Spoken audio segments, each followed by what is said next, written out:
Il a fait énormément de progrès, on l'a vu, il va bientôt en sortir et Marlène et lui sont là aujourd'hui pour gérer cette sortie et puis j'imagine dans la peur éventuelle d'une rechute. Et je voudrais centrer sur quelque chose qui m'a beaucoup intéressé dans l'histoire, cette impulsion, cette implosion que tu ressentais du malaise, quoi.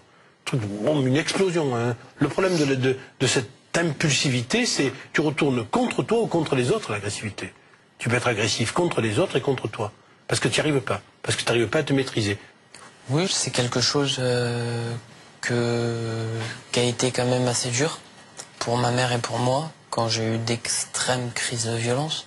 Et en même temps, regarde, je voudrais te remercier aussi tout de suite d'avoir une part critique en disant ça a été dur pour ma mère et pour moi. Alors que moi, je parlais que de toi. C'est ma mère qui était là quand j'allais mal. Il n'y a que elle qui m'a vu dans de très mauvais passages. Donc c'est vrai que je crois que je lui dois quand même une fière chandelle. J'ai depuis, entre guillemets, le début, senti que Steven allait mal. Il était sur une brèche constante depuis l'âge de, allez, on va dire 8 ans globalement. Ça a été une multitude de choses à la fois. Ça a été des terreurs nocturnes pendant 3 ans et demi, d'affilée, toutes les nuits.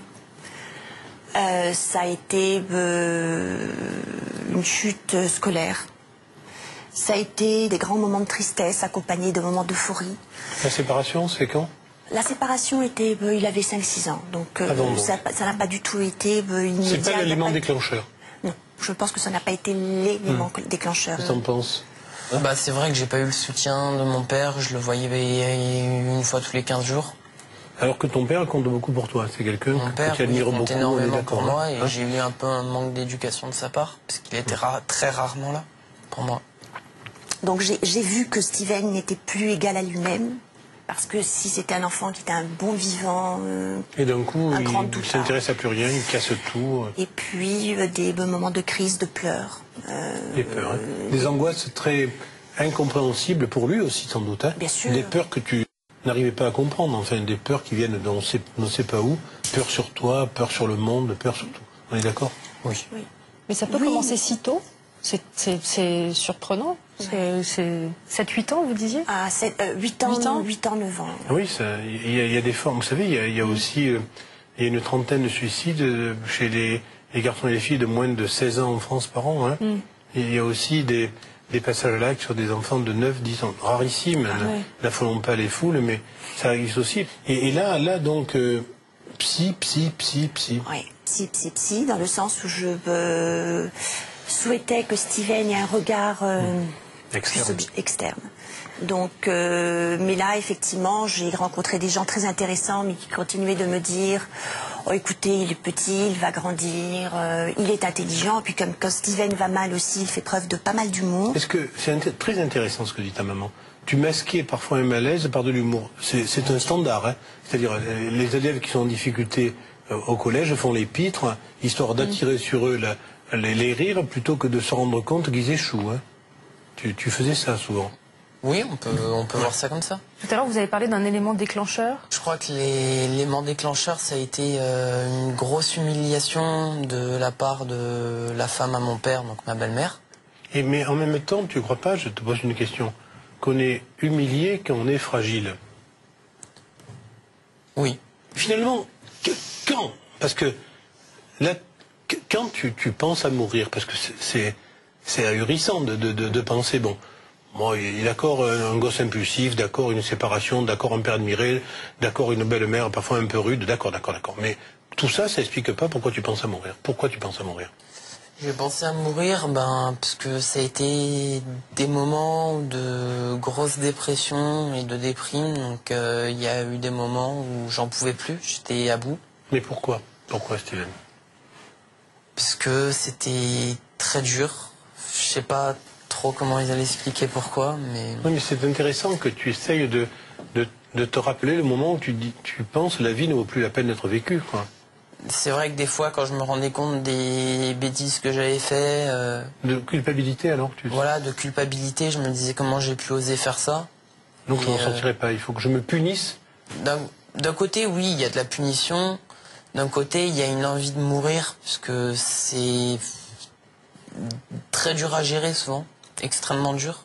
Dans le sujet, on t'entend aussi parler de la solitude comme facteur aggravant, du fait de se sentir tellement seul que... Il y a eu énormément de solitude, parce qu'à un moment, j'étais tout seul à la maison. Je partais au collège et maman revenait assez tard du travail. Ah, elle travaillait aussi, elle? Oui. Encore une maman qui travaille. Qu'est-ce qui t'accompagne à l'école? C'était toi. C'est maman. Non, je crois qu'il fallait qu'elle travaille aussi. Ouais. Il fallait qu'elle travaille. Et en même temps, tu t'es senti un peu seul, quoi. Tu t'es senti seul et fragile, c'est ça? Oui, je me suis senti seul et à force d'être seul, on peut devenir fragile. Et ça, c'est très juste. Je crois que c'est une belle formule.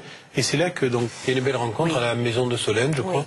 C'est un établissement de grande qualité. Donc, vous rencontrez Ruben en consultation, Ruben Smadja, qui vous dit que tu présentes une dépression, que tu as des médicaments, et qui lui propose aussi un centre donc pour te relancer, c'est ça, après une courte hospitalisation sans doute, c'est ça? Absolument, oui. Et tu as accepté ça? J'ai accepté puisque je sentais que j'avais besoin d'être aidé. Non mais c'est intéressant parce que tu vois, quand on dit ça, de manière un peu comme ça, rapide, les adolescents qui nous regardent diraient 1, je veux pas aller voir un psychiatre, 2, je veux pas être hospitalisé, 3, je veux pas être placé dans un établissement. Tout ça, je l'ai dit, mais au moment où je me suis rendu compte que j'en avais vraiment besoin, j'ai accepté, puisque tu as dit quand même ça sert à rien, le psychiatre ça sert à rien. Les médicaments, souvent dit. Les médicaments, ça sert toujours à rien. Non, les médicaments, ça aide, et c'est vrai que quand on en a besoin, c'est quelque chose d'utile.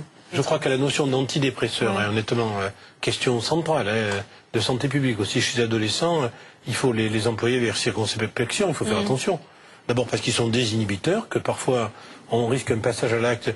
Il faut qu'ils soient bien prescrits dans un cadre hospitalier. Je préférerais, moi, que des spécialistes les prescrivent, qu'après les généralistes poursuivent. Et en même temps, après, savoir les arrêter, savoir les supprimer, savoir gérer avec le patient les doses, la diminution. Donc, je crois qu'ils peuvent avoir un moment d'intérêt dans un marasme quand vraiment le gosse est au fond, qu'il n'a plus d'énergie, qu'il faut une énergie substitutive par antidépresseur, mais encore une fois avec prudence, indication, spécialisation.